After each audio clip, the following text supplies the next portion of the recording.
राधे राधे। जय श्री कृष्णा। प्रिय भक्तों, आप सभी भक्तों का आपके अपने YouTube चैनल अंशु भक्ति पर हार्दिक स्वागत है। आज हम श्रवण करेंगे वैशाख मास महात्म कथा अध्याय 10 का। उसके पहले हम श्रवण करते हैं मंगलवार की व्रत कथा। गोस्वामी तुलसीदास ने लिखा है, चारों जुग प्रताप तुम्हारा है प्रसिद्ध जगत उजियारा। इसका अर्थ है कि हनुमान जी ही एकलौते ऐसे देवता है जो हर युग में किसी न किसी रूप गुणों के साथ जगत के लिए संकट मोचक बनकर मौजूद रहेंगे। एक समय की बात है, एक ब्राह्मण दंपत्ति प्रेम भाव के साथ साथ साथ रहते थे, लेकिन उनकी कोई संतान न होने के कारण वे हमेशा दुखी रहते थे। ब्राह्मण हर मंगलवार को वन में जाकर हनुमान जी की पूजा करता था और संतान की कामना करता था। ब्राह्मण की पत्नी भी हनुमान जी की बहुत बड़ी भक्त थी और वह हर मंगलवार को व्रत रखती थी। वह हमेशा मंगलवार के दिन हनुमान जी को भोग लगाकर ही भोजन करती थी। एक बार मंगलवार के दिन अन्य कोई दूसरा व्रत आ जाने के कारण ब्राह्मणी हनुमान जी का व्रत नहीं कर पाई। इस कारण वह भोजन भी नहीं बना पाई, जिससे उसने हनुमान जी को भोग नहीं लगाया। तब उसने प्रण किया कि वह अगले मंगलवार को हनुमान जी को भोग लगाकर ही भोजन करेगी। वह 6 दिन तक भूखी प्यासी रहकर हनुमान जी की पूजा करती रही और अगले मंगलवार के दिन व्रत के दौरान बेहोश हो गई। ब्राह्मणी की निष्ठा और लगन को देखकर हनुमान जी बहुत प्रसन्न हुए और उसे आशीर्वाद के रूप में एक संतान दी और कहा कि यह तुम्हारी बहुत सेवा करेगा। संतान पाकर ब्राह्मणी बहुत प्रसन्न हुई और उसने बालक का नाम मंगल रखा। कुछ समय बाद जब ब्राह्मण घर आया तो घर में बच्चे की आवाज़ सुनाई दी और अपनी पत्नी से पूछा कि आखिर यह बच्चा किसका है। ब्राह्मणी ने कहा कि हनुमान जी ने व्रत से प्रसन्न होकर अपने आशीर्वाद के रूप में यह संतान हम दोनों को दी है। किंतु ब्राह्मण को अपनी पत्नी की बात पर विश्वास नहीं हुआ। एक दिन जब ब्राह्मणी घर पर नहीं थी तो ब्राह्मण ने मौका देखकर बच्चे को कुएं में गिरा दिया। जब ब्राह्मणी घर लौटी तो उसने मंगल के बारे में पूछा। तभी पीछे से मंगल मुस्कुराकर आ गया और ब्राह्मण बच्चे को देखकर आश्चर्यचकित रह गया। रात को हनुमान जी ने ब्राह्मण को स्वप्न में दर्शन दिए और बताया कि यह संतान तुम्हारी है। ब्राह्मण सत्य जानकर बहुत खुश हुआ। इसके बाद ब्राह्मण दंपत्ति प्रत्येक मंगलवार को व्रत रखने लगे। शास्त्रों के अनुसार जो भी मनुष्य मंगलवार का व्रत और कथा पढ़ता या सुनता है उसे हनुमान जी की विशेष कृपा प्राप्त होती है। उसके सभी कष्ट दूर होते हैं और हनुमान जी की दया के पात्र बनते हैं। बोलिए बजरंगबली की जय। हनुमान जी का व्रत लगातार 21 मंगलवार को करना चाहिए। मंगलवार के दिन ब्रह्म मुहूर्त में उठकर स्नान आदि से निवृत्त होकर सबसे पहले हनुमान जी का ध्यान करें और व्रत का संकल्प करें। इसके बाद ईशान कोण की दिशा उत्तर पूर्व कोने में किसी एकांत स्थान पर हनुमान जी की मूर्ति या तस्वीर स्थापित करें। फिर गंगा जल के छींटे देकर उनका लाल कपड़ा धारण कराएं। फिर पुष्प रोली और अक्षत के छींटे दे। इसके बाद चमेली के तेल का दीपक जलाए और तेल की कुछ छींटे मूर्ति या तस्वीर पर डाल दे। इसके बाद हनुमान जी को फूल अर्पित करें और अक्षत व फूल हाथ में रखकर उनकी कथा सुने और हनुमान चालीसा और सुंदरकांड का भी पाठ करें। इसके बाद आप भोग लगाएं और अपनी मनोकामना बाबा से कहें और प्रसाद सभी में वितरण कर दे। अगर संभव हो सके तो दान जरूर करें। शाम के समय भी हनुमान मंदिर जाकर चमेली के तेल का दीपक जलाएं और सुंदरकांड का पाठ करें और उनकी आरती करें। 21 मंगलवार के व्रत होने के बाद 22वें मंगलवार को विधि विधान के साथ बजरंगबली की पूजा कर उन्हें चोला चढ़ाए। उसके बाद 21 ब्राह्मणों को बुलाकर उन्हें भोजन कराए और क्षमता अनुसार दान दक्षिणा दे। प्रिय भक्तों, अब हम आगे के वीडियो में वैशाख मास महात्म कथा अध्याय 10 का श्रवण करेंगे। बोलिए बजरंगबली की जय। मध्य देश में एक धन शर्मा नामक ब्राह्मण रहता था। उसमें पाप का लेश मात्र भी नहीं था। एक दिन वह कुश आदि के लिए वन में गया। वहाँ उसने एक अद्भुत बात देखी। उसे 3 महाप्रेत दिखाई दिए जो बड़े ही दुष्ट और भयंकर थे। धन शर्मा उन्हें देखकर डर गया। उन प्रेतों के केस ऊपर को उठे हुए थे, लाल लाल आंखें थी, काले काले दांत थे और सूखा हुआ उनका पेट था। धन शर्मा पूछा, तुम लोग कौन हो? यह नर्क की अवस्था तुम्हें कैसे प्राप्त हुई है? मैं भय से आतुर और दुखी हूँ, दया का पात्र हूँ, मेरी रक्षा करो। मैं भगवान विष्णु का दास हूँ, मेरी रक्षा करने से भगवान तुम लोगों का भी कल्याण करेंगे। भगवान विष्णु ब्राह्मणों के हितैषी है, मुझ पर दया करने से वे तुम्हारे ऊपर संतुष्ट होंगे। श्री विष्णु का अलसी के पुष्प के समान श्याम वर्ण है, वे पीताम्बर धारी है। उनका नाम श्रवण करने मात्र से सब पापों का क्षय हो जाता है। भगवान आदि और अंत से रहित शंख चक्र एवं गदा धारण करने वाले, अविनाशी कमल के समान नेत्रों वाले तथा प्रेतों को मोक्ष प्रदान करने वाले हैं। भगवान विष्णु का नाम सुनने मात्र से वे पिशाच संतुष्ट हो गए, उनका भाव पवित्र हो गया, वे दया और उदारता के वशीभूत हो गए। ब्राह्मण के कहे हुए वचन से उन्हें बड़ी प्रसन्नता हुई थी। उसके पूछने पर वे प्रेत इस प्रकार बोले। प्रेतों ने कहा, विप्र, तुम्हारे दर्शन मात्र से तथा भगवान श्री हरि का नाम सुनने से हम इस समय दूसरे ही भाव को प्राप्त हो गए। हमारा भाव बदल गया, हम दयालु हो गए। वैष्णव पुरुष का समागम निश्चय ही पापों को दूर भगाता है, कल्याण से संयोग कराता है तथा शीघ्र ही यश का विस्तार करता है। अब हम लोगों का परिचय सुनो। यह पहला कृतघ्न नाम का प्रेत है, इस दूसरे का नाम विदैवत है तथा तीसरा मैं हूँ, मेरा नाम अवैशाख है। मैं तीनों में अधिक पापी हूँ। इस प्रथम पापी ने सदा ही कृतज्ञता की है, अतः इसके कर्म के अनुसार ही इसका कृतघ्न नाम पड़ा है। ब्राह्मण, यह पूर्व जन्म में सुदास नामक द्रोही मनुष्य था, सदा कृतज्ञता किया करता था। उसी पाप से यह इस अवस्था को प्राप्त हुआ है। अत्यंत पापी, धूर्त तथा गुरु और स्वामी का अहित करने वाले मनुष्य के लिए भी पापों से छूटने का उपाय है, परंतु कृतघ्न के लिए कोई प्रायश्चित नहीं है। इस दूसरे पापी ने देवताओं का पूजन किए बिना ही सदा अन्न भोजन किया है। इसने गुरु और ब्राह्मणों को कभी दान नहीं दिया है, इसीलिए इसका नाम विदैवत हुआ है। यह पूर्व जन्म में हरिवीर नाम से विख्यात राजा था। 10,000 गांवों पर इसका अधिकार था। यह रोष, अहंकार तथा नास्तिकता के कारण गुरुजनों की आज्ञा का उल्लंघन करने में तत्पर रहता था। प्रतिदिन 5 महायज्ञों का अनुष्ठान किए बिना ही खाता और ब्राह्मणों की निंदा किया करता था। उसी पाप कर्म के कारण यह बड़े बड़े नरकों का कष्ट भोगकर इस समय विदैवत नामक प्रेत हुआ है। अवैशाख नामक तीसरा प्रेत मैं हूँ। मैं पूर्व जन्म में ब्राह्मण था, मध्य देश में मेरा जन्म हुआ था। मेरा नाम भी गौतम था और गोत्र भी।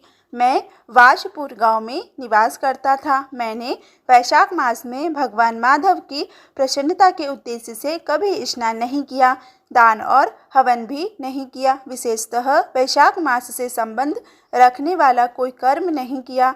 वैशाख में भगवान मधुसूदन का पूजन नहीं किया तथा विद्वान पुरुष को दान आदि से संतुष्ट नहीं किया। वैशाख मास की एक भी पूर्णिमा को जो पूर्ण फल प्रदान करने वाली है, मैंने स्नान, दान, शुभ कर्म, पूजा तथा पुण्य के द्वारा उसके व्रत का पालन नहीं किया। इससे मेरा सारा वैदिक कर्म निष्फल हो गया। मैं अवैशाख नामक प्रेत होकर सब ओर विचरता हूँ। हम तीनों के प्रेत योनि में पड़ने का जो कारण है वह सब मैंने तुम्हें बता दिया। अब तुम हम लोगों का पाप से उद्धार करो, क्योंकि तुम विप्र हो। ब्राह्मण, पुण्यात्मा, साधु पुरुष तीर्थों से भी बढ़कर है। वे शरण में आए हुए महान पापियों को भी नरक से तार देते हैं। जो मनुष्य सदा गंगा आदि संपूर्ण तीर्थों में स्नान करता है तथा जो केवल साधु पुरुषों का संग करता है उनमें साधु संग करने वाला पुरुष ही श्रेष्ठ है। अतः तुम मेरा उद्धार करो। अथवा मेरा एक पुत्र है जो धन शर्मा नाम से विख्यात है। स्वामीन, तुम उसी के पास जाकर ये सब बातें समझाओ। हमारे लिए इतना परिश्रम करो। जो दूसरों का कार्य उपस्थित होने पर उसके लिए उद्योग करता है उसे उसका पूरा फल मिलता है। वह यज्ञ, दान और शुभ कर्मों से भी अधिक फल का भागी होता है।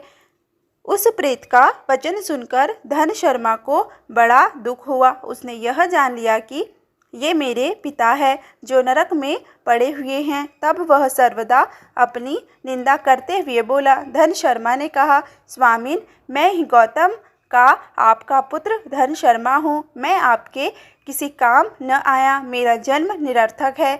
जो पुत्र आलस्य छोड़कर अपने पिता का उद्धार नहीं करता वह अपने को पवित्र नहीं कर पाता। जो इस लोक और परलोक में भी सुख का संतान विस्तार कर सके वही संतान या तनय माना गया है। इस लोक में धर्म की दृष्टि से पुरुष के दो ही गुरु है, पिता और माता। इनमें भी पिता ही श्रेष्ठ है क्योंकि सर्वत्र बीज की ही प्रधानता देखी जाती है। पिताजी, क्या करूं, कहाँ जाऊं, कैसे आपकी गति होगी? मैं धर्म का तत्व नहीं जानता, केवल आपकी आज्ञा का पालन करूंगा। प्रेत बोला, बेटा घर जाओ और यमुना में विधि पूर्वक स्नान करो। आज से 5वें दिन वैशाख की पूर्णिमा आने वाली है जो सब प्रकार की उत्तम गति प्रदान करने वाली तथा देवता और पितरों के पूजन के लिए उपयुक्त है। उस दिन पितरों के निमित्त भक्ति पूर्वक तिल मिश्रित जल, जल का घड़ा, अन्न और फल दान करना चाहिए। उस दिन जो श्राद्ध किया जाता है वह पितरों को 1000 वर्षों तक आनंद प्रदान करने वाला होता है। जो वैशाख की पूर्णिमा को विधि पूर्वक स्नान करके 10 ब्राह्मणों को खीर भोजन कराता है वह सब पापों से मुक्त हो जाता है। जो धर्मराज की प्रसन्नता के लिए जल से भरे हुए 7 घड़े दान करता है वह अपनी 7 पीढ़ियों को तार देता है। बेटा, त्रयोदशी, चतुर्दशी तथा पूर्णिमा को भक्ति परायण होकर स्नान, जप, दान, होम और श्री माधव का पूजन करो और उससे जो फल हो वह हम लोगों को समर्पित कर दो। ये दोनों प्रेत भी मेरे परिचित हो गए हैं, अतः इनको इसी अवस्था में छोड़कर मैं स्वर्ग में नहीं जा सकता। इन दोनों के पाप का भी अंत आ गया है। बहुत अच्छा कहकर वह श्रेष्ठ ब्राह्मण अपने घर गया और वहां जाकर उसने सब कुछ उसी तरह किया। वह प्रसन्नतापूर्वक परम भक्ति के साथ वैशाख स्नान और दान करने लगा।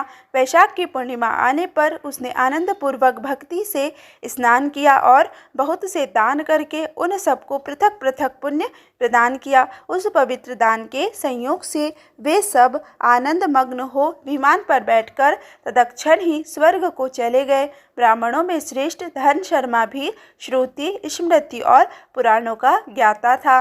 वह चिरकाल तक उत्तम भोग भोगकर अंत में ब्रह्मलोक को प्राप्त हुआ। अतः यह वैशाख की पूर्णिमा परम पुण्यदायी और समस्त विश्व को पवित्र करने वाली है। इसका महात्म बहुत बड़ा है, अतएव मैंने संक्षेप में तुम्हें इसका महत्व बतला दिया है। जो वैशाख मास में प्रातःकाल स्नान करके नियमों के पालन से विशुद्ध चित्त हो भगवान मधुसूदन की पूजा करते हैं वे ही पुरुष धन्य हैं, वे ही पुण्यात्मा हैं तथा वे ही संसार में पुरुषार्थ के भागी है।